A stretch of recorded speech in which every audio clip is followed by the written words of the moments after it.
time issue is for a law enforcement issue. It's not the suspect's issue. And if anybody's ever been to court, they are going to say, what resources did you have? Why'd you choose what you did? And you're going to be judged to a standard of, did you essentially create the exigency that this now turned into a shooting? The problem with all of us in law enforcement is we're all in a hurry. What's the difference between a barricaded suspect in a car and a barricaded suspect in a house?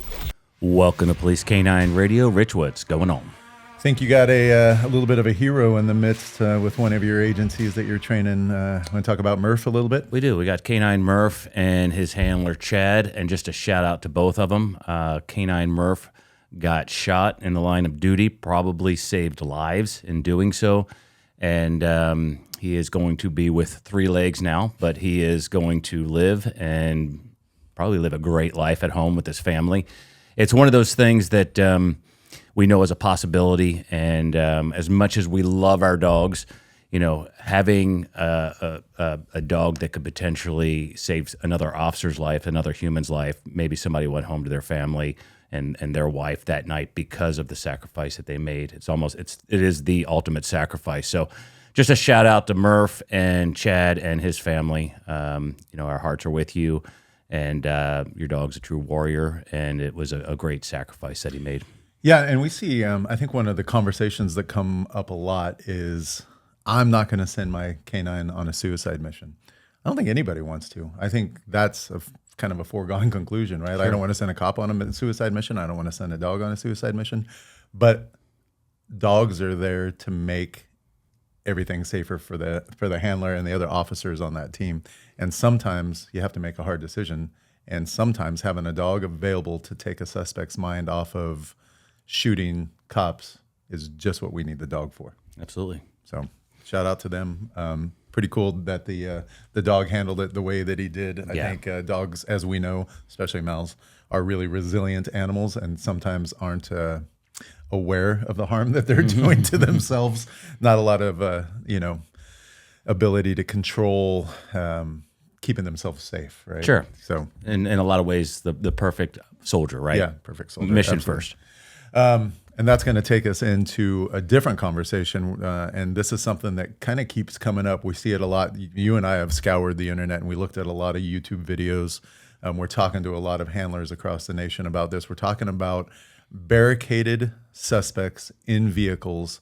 And we'll give a quick rundown. Say it's a grand theft or a vehicle theft. Cops chase the car until the wheels come off. Car's disabled, not going anywhere, or at least, stopped in a place where it looks like they're going to be there for a while, and the suspect is refusing to come out. How are we dealing with that? Is it a dog call? Should it be a dog call? And if it is, how should we be integrating the dog into that call to keep everybody safe? Sure. Well, and we've seen the trend over the last 30 years. It started out as every time we had a stolen vehicle and we got the driver out, we were clearing the car with our dog. And we had agencies that were sending dogs into cars 2 to 3 times a week, like bread and butter. Yep. As time progressed, we started going, okay, we have the driver in custody. What's the want on the passengers? So we started getting some agencies kind of pulling back. That's a good point. We start worrying about could there be kids in the car? Could there be other things in the car that are hazardous? And we've slowly kind of pulled back on that, and we were handling them a little bit differently. Now, obviously, the situation would arise of you have a robbery and you had 3 suspects. You only got 1 or 2 out. There could be somebody hiding in the back. It's a carjacking, and you believe you might have other suspects in the car. Potentially another deployment for a dog. But we've actually pulled way back in how many times we do it, and that's what we're going to talk a little bit about this podcast. Some things to consider. Do we train it? 100% would we train it. Do we deploy in that manner as much as we used to?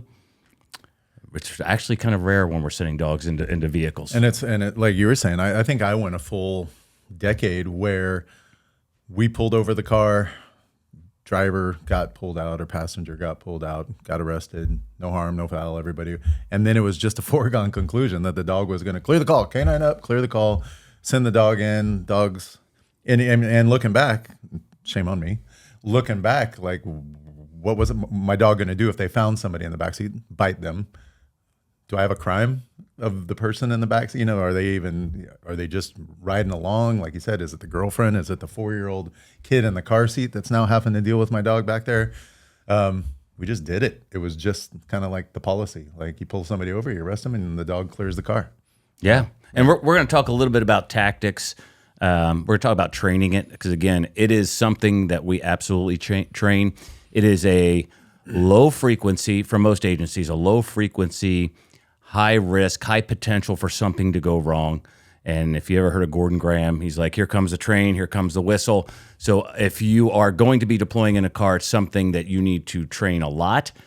We elect to actually send our dogs up on, have a long line, especially dogs just out of the basic handler class. Because I will contend that there's probably, if I took a poll nationwide and we got honest responses, I would say nationwide, and this goes to a lot of agencies that just don't do this a lot, I would say there's probably more cover officers bit on a high-risk stop than there have been suspects in the car.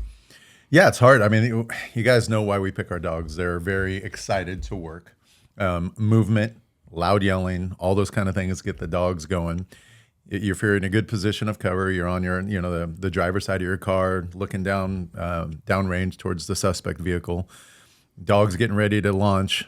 Somebody on the passenger side has got a bunch to say, right? One of your cover officers is yelling, screaming, show me your hands, all that. The dog says, whoa, that's interesting, because they're not seeing any movement at the car, at the suspect vehicle. No. That's quiet. Nothing's going on up there. But this guy over here has got a lot to say, and he's yelling and he's screaming, and the dog's like, hey, how about I loop around and find the easy path, which is your cover officer. Sure. So let's talk about, we're going down that path. Let's talk a little bit about the training of it.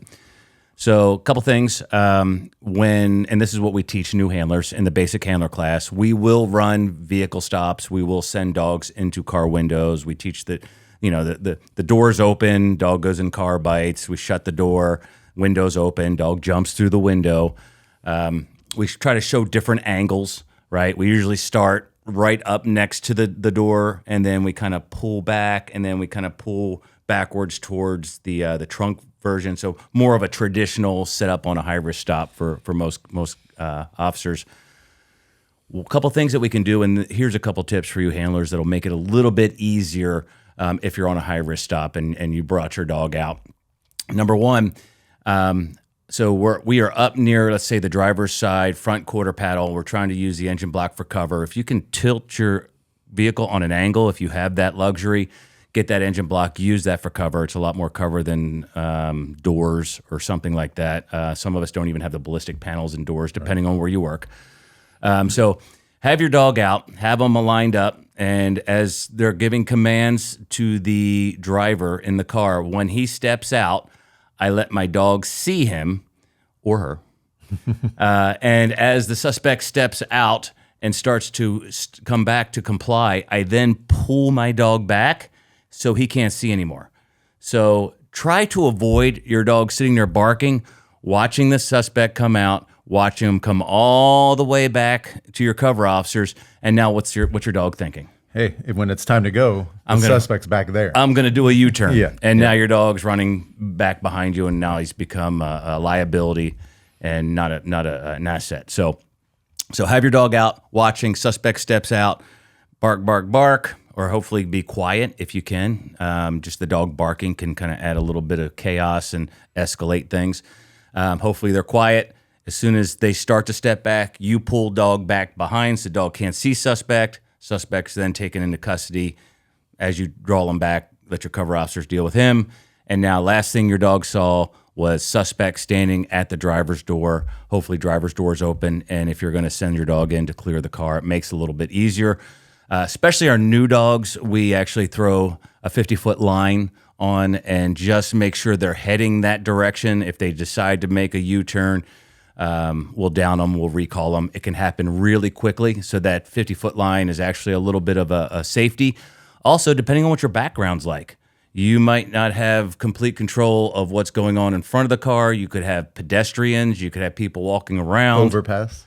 Overpass. That long line is just an extra little insurance blanket. And I want to hit on a couple of the things that you talked about because these are important ways to start this off.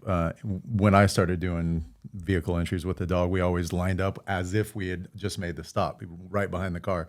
That's really hard for the dog to figure out when it hasn't seen a clear picture. So as all they're seeing is essentially the trunk. They don't know which window is theirs to go in. They don't understand that, if the door is not propped open, that's an entryway. So starting in training with that, 30, 45 degree angle where the dog is aiming right at the window or the door that you're sending them, lets them learn the picture. So now we can move into in a traditional, vehicle stop position. And like you said, the long line is huge for a couple reasons. Even in an actual deployment, it's not so much always that they're going to go around and find your cover officer. Sometimes I need to get my dog out, and my dog is so ingrained in what they're doing in the car that having that ability to pull on the dog with the suspect can come in handy if I don't want to go all the way up to the car where I don't know what's going on in the car. And obviously we're going to talk about the dangers of barricaded suspects in cars as we continue with this. Once again, this episode is brought to you by Inukshuk Professional Dog Food. There's only one brand of dog food that we use and recommend. That is Inukshuk Professional Dog Food. Inukshuk was created for working dogs and continues to be the top choice for all working dogs, from hunting dogs to sled dogs, and of course, police canines. Whether it be detection or patrol canines, visit inukshukpro.com, or you can find all of the formulas on chewy.com. Yeah, well, and one more reason for the long line is if you have the driver's side door open and the passenger side door open, dog goes in car, clears it pretty quick, and he's now going out the passenger side door, and you don't have view of him. So maybe he goes out the passenger side door, hangs a quick right, and he's coming back towards cover. You can't see where your dog's gone. That long line gives you that extra little bit of help for limited penetration, so he's not going out the other side. Yeah, and last thing on the long line, sometimes the dogs are confused. Sometimes they get up to the car and you've only trained on a Honda Accord, now we're in a jacked up F-150 or something, right? So the dog's like, shit, how do I get in this thing? Having a little bit of back pressure and loading that dog up on the harness, not on the prong, loading that dog up is going to make them want to go. So then I release a little bit of that pressure and they're more likely to launch into a window, and I can kind of control them so they're not running into the door 5 times in a row and getting frustrated and just leaving. Absolutely. Hey, one more thing is when you're practicing this, do it with you staying behind cover, especially if you've got the long line, because guys tend to want to just keep the line in their hand and move up to the car. So what we're training, as soon as the dog goes in the car, if it's apparent that he's in the car or he goes in training, goes in on the bite, we're dropping that line, coming up with lethal, or you're coming up with your lethal cover in front of you, primary, secondary cover in front of you, and then you're moving up. Again, you shouldn't be walking up to the car like this and walking up the line, and you should not be in front of your cover. We're not going to throw any agencies under the bus. We talked about this today, but while we were looking for footage to talk about this, we saw several agencies where the handler was out in front, cover was behind them, handler was working the line or at least focusing on the dog. Some of them didn't have a weapon pulled. Most of them didn't have the opportunity to really pay attention to lethal if they were the one providing it. Their lethal cover was behind them. And in more than one of them, we saw the shield was out and the shield was behind the handler. Sure. And the handler was up in front dealing directly with the suspect in the car. No shield, no cover. No, I mean, it was just out there on their own with all the safety behind them. Yeah, and this goes back to training, right? So if you guys aren't doing reality-based training where you're forcing yourself to take a pause and get your cover in front of you, then this is going to be something where you're going to fall back on your training, which would be piss poor training, and you running up. And Rich, I don't know how many videos I saw of the shield guy being number 3 or 4. It kills me. I also think there's a false sense of security when we have the shield up front. Because a lot of the times it's maybe we're working with different agencies. It's just a guy that grabs the shield and he's up front. He hasn't been properly trained in the shield. And if there is shooting that pops off, where's the shield guy going? I don't know, and neither do you. And if you're behind the shield guy and he's going right and you're trying to move right, or he's going left, or he's retreating, it's all bad. So make sure you guys are doing this in training. Make sure you're training yourself as the handler not to get ahead of your team. Yeah, and then let's just talk about a barricaded suspect in a car in general and kind of what your thoughts are on that. And I know what our thoughts were when we started. Like, fuck yeah, that's a dog call. back then, and now we still call it the same thing. We're chasing a bite, right? Like we got a good motivated officer out there. He's been working his ass off. She's going out, writing all kinds of tickets, making all kinds of arrests. All they want to do is get a dog, and they want to use their dog operationally. They're really excited to get out there. So now every call that comes up, got a shoplift. Hey, can you give me a little back history on that guy? Has he ever been part of any kind of crime where he used a weapon? Is he on parole? Like, we're trying to find all the ways to get the dog in use. So now we have a barricaded suspect in the car, and I want to fit my dog into that deployment. Should I be? And what's the best way for me to get my dog into a deployment with a barricaded suspect in a car?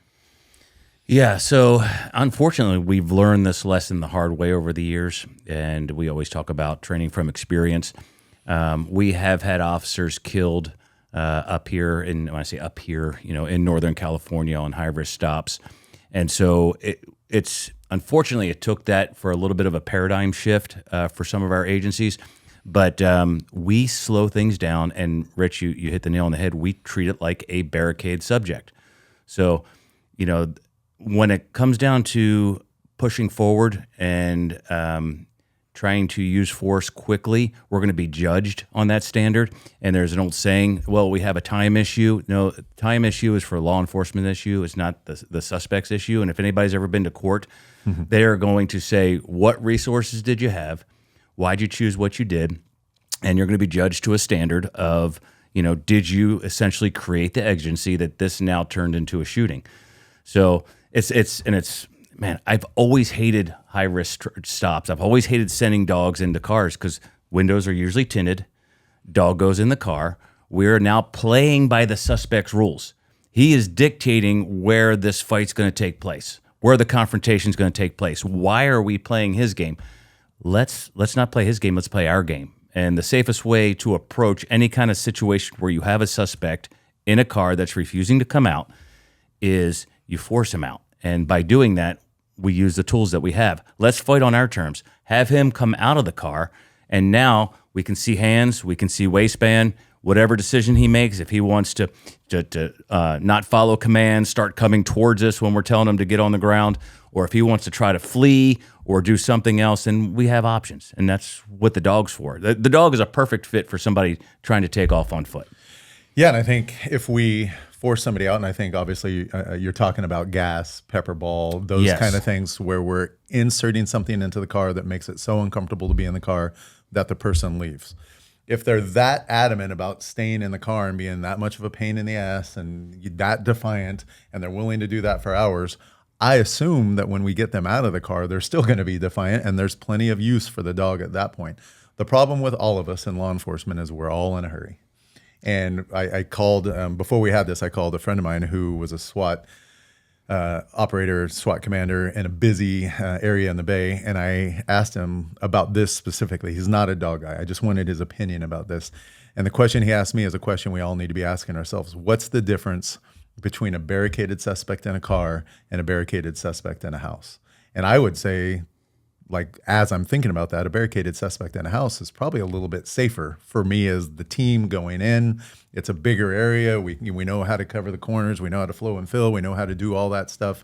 And there's more operational movement allowed there. That person's in the car, and I join them with my dog and the cover officers. That's a lot of things happening in a small, compact space where, like you said, the suspect, they own that. They know where they keep their guns. They know where they keep their knives. They know how to, get in the floorboard. They know everything about that car. They can lock the door. They can roll up the windows. They just have a lot of power. Oh, and it's mobile. Now my dog gets in there and somehow they get the car and drive. Shit. It's problematic. Yeah, that's a big problem. Now my dog's going down I-5. Yeah. So I think the big thing here is, and man, this is always the answer to most things in canine. Slow down. Right. We're not saying like there's never going to be a time where the dog is going into the car, but just understand, just because your dog goes in the car, I've had this with a 80-pound Mal. I had a guy take a bite and he was cool as a cucumber. We've seen it where people get bitten and the dog is a psychological factor and the dog isn't working due to the suspect's either mental state or they're on whatever and they're just not feeling any pain. And so, you're pushing up to that car thinking your dog is incapacitating the suspect when he's just sitting there watching you through the tinted windows, and you have got to break cover to do so. So again, you're playing on that suspect's playground, essentially, right? Yeah. So slow down, make a plan. If you are going to deploy down the road, like everybody should have an understanding of what their role is. When the dog goes in the car, everybody's on the same page. But what we're saying is actually back up. Like one of the things that, and we discussed that I find more and more with some agencies is we want to talk about de-escalation. We want to talk about tactical repositioning. You, as the officer, as the handler, are going to be held to that standard. And then we have agencies that don't want to supply their guys with the tools to do so. And Rich, you hit the nail on the head. Why not insert pepper ball? Why not do some type of gas grenade? You know, if you are sitting there right now and the only person that can deploy gas is one or two guys on your SWAT team that is not working that shift, then this is where we need to start having these conversations with our administrations and go, you know, we want de-escalation too. We want tactical repositioning. We want to go home safe at night. Supply us with the tools that it's going to take. Hey, we'd like to welcome our new sponsor and old friend, Blackjack's Leather. Blackjack's is the true definition of a mom and pop shop. They're out in Illinois. Richard, the owner, is somebody that we work extensively with. They make leather leashes, leather collars, biothane. We get a ton of biothane from them. Biothane 3-foot, 6-foot, 20-foot, 30-foot leashes. All kinds of colors. I know everybody that's listening to the podcast is into the tactical with the greens and the coyotes and the blacks. But if you have a pet dog at home and you want your dog to be a little flashy, we love their long line biothane leashes. There's blues, there's pinks, there's oranges, yellows, all kinds of colors. Add a little flash to your program. And they really care about canine handlers. They're big on making sure that the equipment that they sell is safe for the dog and safe for the handler, and exactly what you're asking for. Blackjack's Leather, thanks for joining us. We appreciate you. Yeah, and the answer seems to be cost, right? Like when I asked around, and this was a conversation we had, if you got cops out in the middle of the night and they're responsible for this kind of situation, and now the car's pulled over and I'm calling for help, and the only person that can come and throw some gas in the car to force the guy out is an hour out, and I have to wait for him and half of the SWAT team to show up, and they have to go get equipment, and they have to, you know, pull the Barricade out. Cops are impatient as it is to begin with, right? Like that's already an issue. Waiting an hour and a half, it seems unreasonable if there's somebody on each team that can have that equipment and have it deployable. We have guns, we have cars, we have tasers, we have dogs. Maybe it's reasonable that at least one person on every patrol team should be trusted with some gas canisters and the ability to break a window with, you know, pepper ball, those kind of things. So a lot of agencies do have that, but a lot don't, and a lot feel like they're stuck without having the tools to properly de-escalate that situation and get the person out of the car. So then what happens, you get a really motivated cop who's tired of waiting around, and they say, screw it, let's go up there, break the window, and send the dog in. Yeah. And again, these are things that Rich and I have done. I have gone up there and I'm sure I exposed myself, well, that didn't sound good. I honestly didn't expose myself much. Not much. Not much. Tactically expose yourself. So, you know, we've done these things. There's a saying, don't confuse good tactics with good luck. And so just because we've done that and we've gotten away with it, and as an industry, we get away with it a lot. And we're going to show some videos on our YouTube channel as we're talking, and you'll see we're not going to critique each one. You guys are good enough cops that are listening to this. If you're handling a dog, obviously you've got some time under your belt and you've been selected because you handle it yourself on the street. You have good tactics. But we're going to just play some videos while we're talking, and you're going to see that the majority of these videos, we've got guys leaving cover, we've got guys up front, we've got guys without their guns out, they don't have lethal cover as they're up, or you'll see people approaching from both sides, and we have crossfire situation. And I'll be honest, it's one of the sexiest calls out there, right? Like when we're going through all the calls, like the flashy Canine one is like somebody smashed out the window, they got some kind of less lethal or something. It breaks the window. They send the dog goes flying through the window. It's in there fighting with the suspect in the car. As an audience member, that's cool as hell. Yeah. We're not helping ourselves to stay alive. No. And it goes back to just because it's worked doesn't mean it's always going to work. And again, we felt that close to home. And then back to your point. So now I approach that car. My dog's in the car. It's not on a long line. It's just in the car with the suspect. The suspect is fighting with the dog. It's avoiding the dog. It's taking the bite. It's doing all that stuff.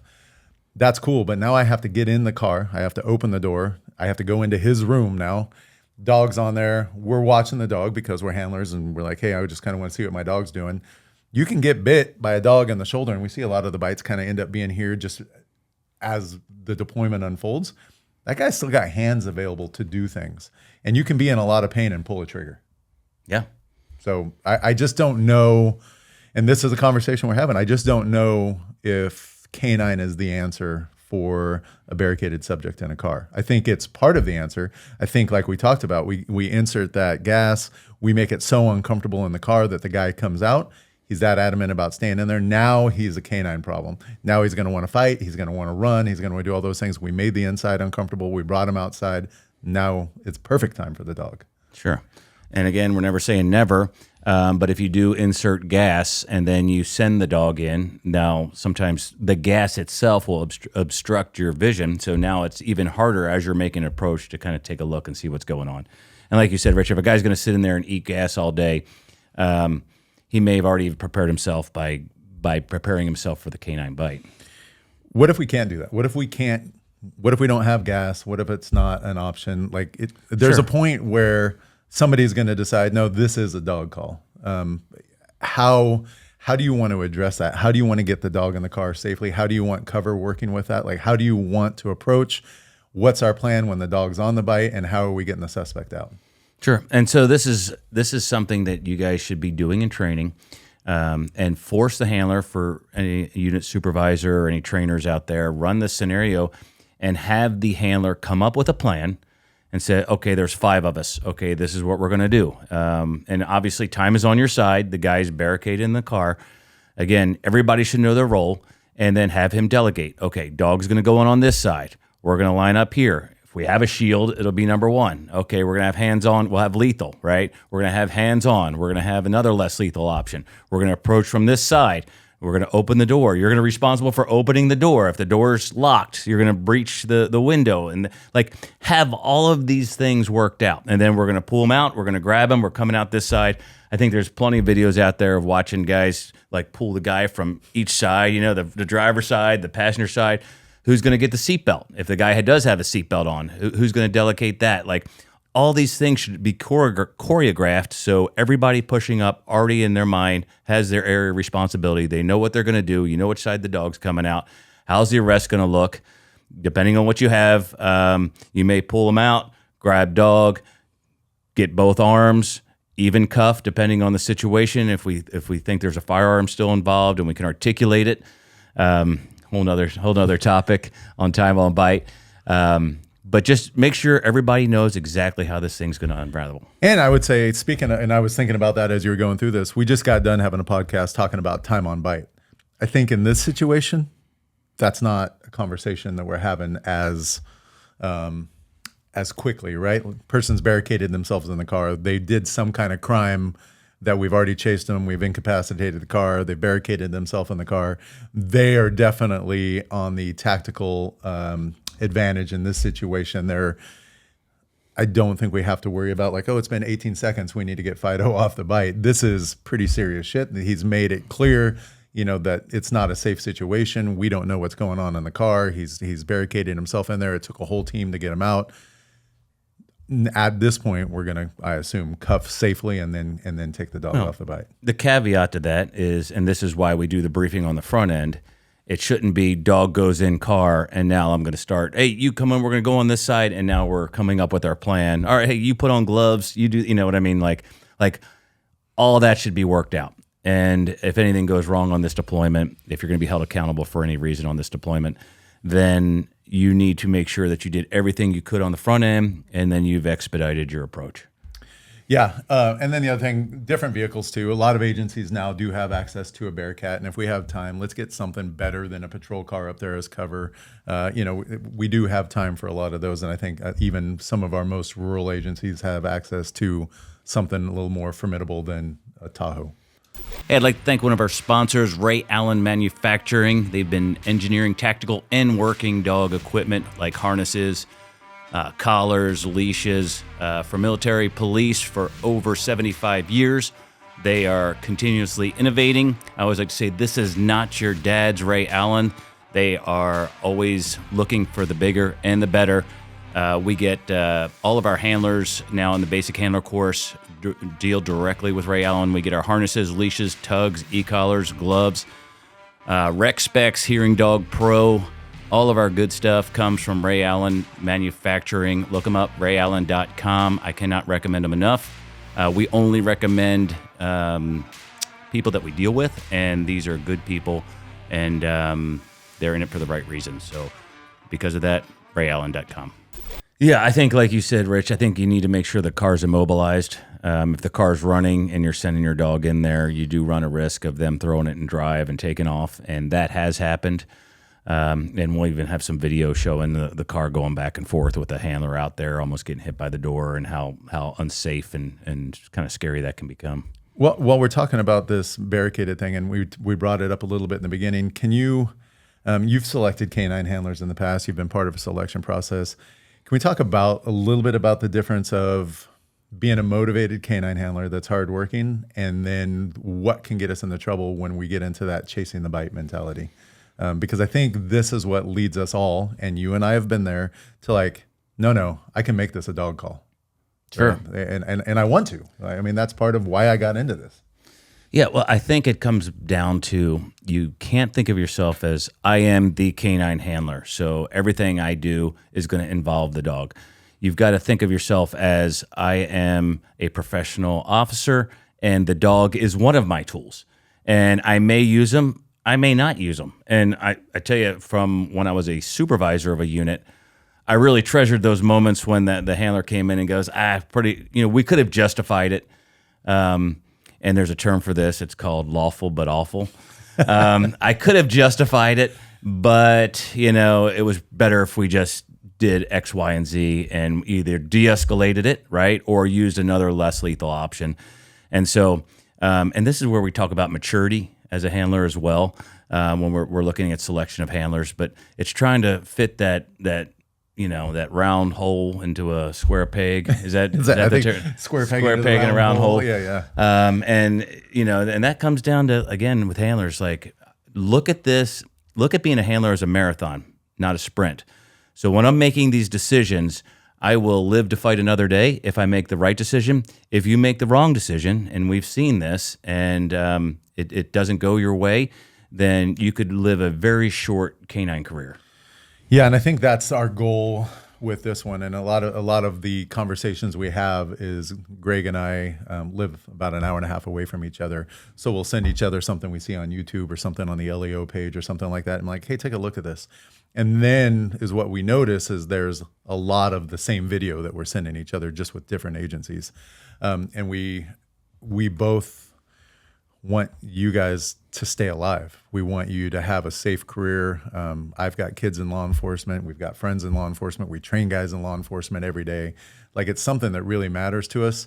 And at the end of the day, if you run up on a car because you really want to get your dog inserted in that, and the criminal in the car is just an idiot and doing something dumb that day, and you end up getting shot, your dog ends up getting shot, or you end up getting your cover officer shot with something that could have been solved with just an hour of patience, I guess we would feel a little responsible and remiss by not providing other options to keep you safe. And like Gregg said, we've been there ourselves. We've done that. We've chased the bite, but we've also learned from that, and we've got enough guys in our training groups, and knowing some of the stuff that's happened around us. We just don't want to see anybody else get hurt when it can be avoided. If it can't be avoided, then it can't be avoided, right? Then you have, like, you're going, and we all signed up for this, and we're going to put ourselves in harm's way. But a barricaded person in a vehicle, especially in a time where we're preaching de-escalation. There's a lot of time in that situation, and oftentimes time is employee of the month, right? Time is the thing that solves a lot of calls, right? And at some point, maybe the guy just has to take a piss and he wants to get out of the car.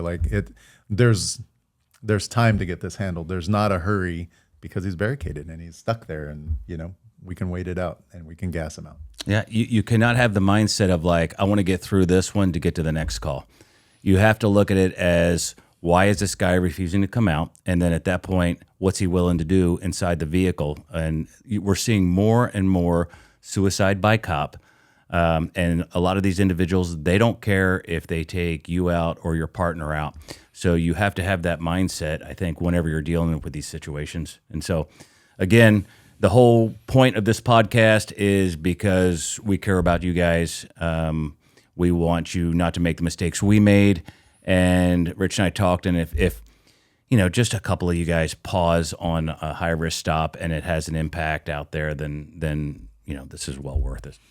And if you guys watch this and you're doing something, pretty unique, we'd really appreciate it if you reach out to us and be like, hey, this is what we're doing on high-risk stops.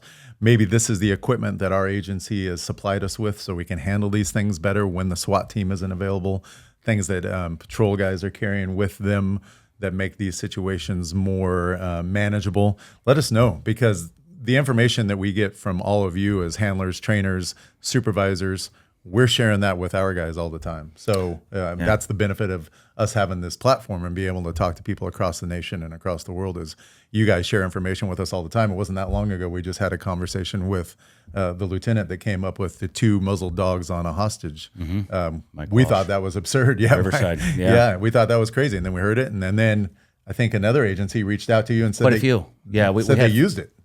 Yeah, and we had 4 or 5 other agencies that wanted Mike's information. If you haven't seen that podcast, it's a good one. It's worth watching. Yeah, really good stuff. Cool. In the meantime, train hard and be safe.